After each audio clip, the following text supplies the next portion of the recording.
So I recently shared about my journey to leadership and, or at least my first forays into leadership being pretty terrible.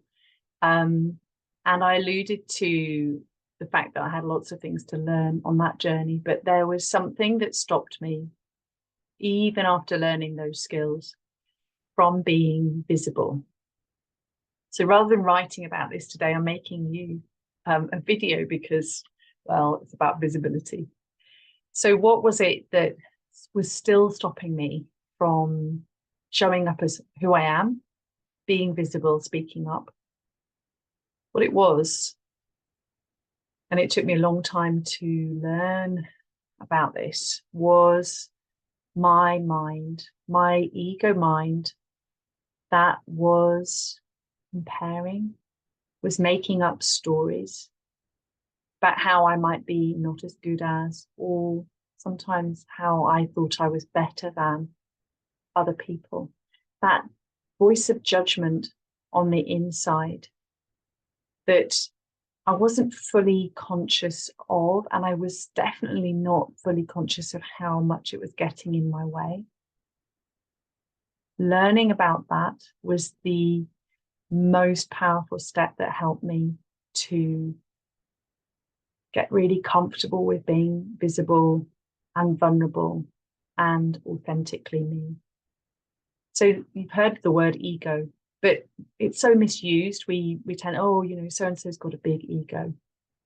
And actually, I think I spent a lot of years thinking I wasn't someone with a huge ego because I was such a people pleaser. I was so apologetic. That couldn't possibly be me operating from my ego, but I was wrong. That actually I had a highly developed and very addictive aspect of my brain that was checking and comparing and was running stories in my mind. And I'm able to describe this to you because I know that I'm not alone. Actually, this is really just how the human mind works.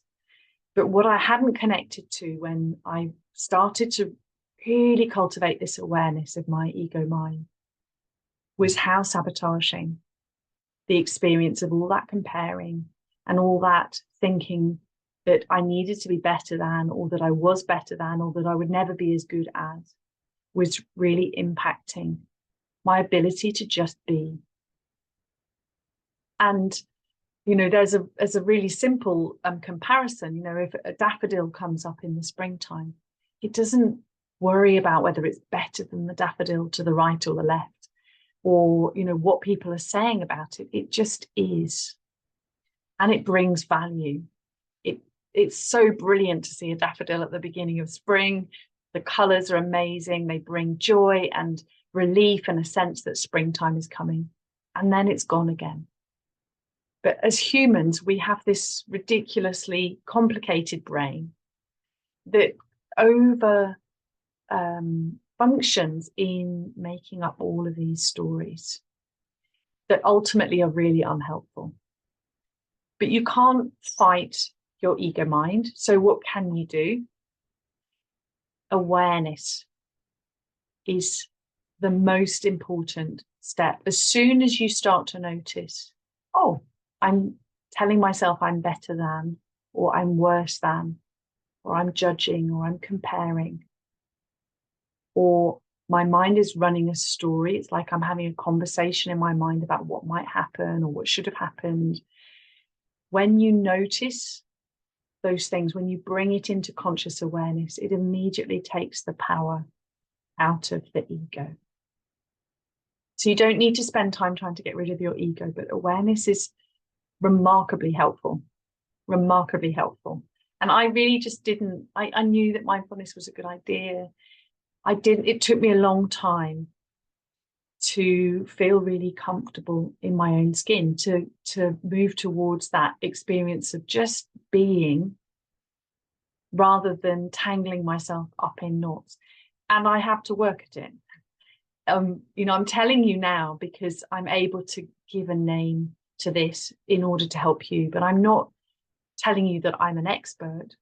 I'm just sharing with you that I'm human too. But this step of awareness is really powerful.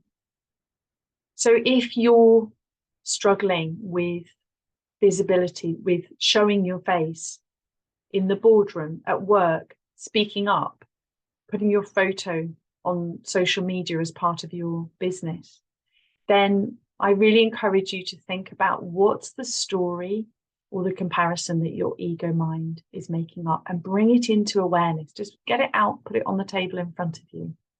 Don't need to judge it, don't need to try and get rid of it. Just name it for what it is, and let me know how you get on. Bye for now.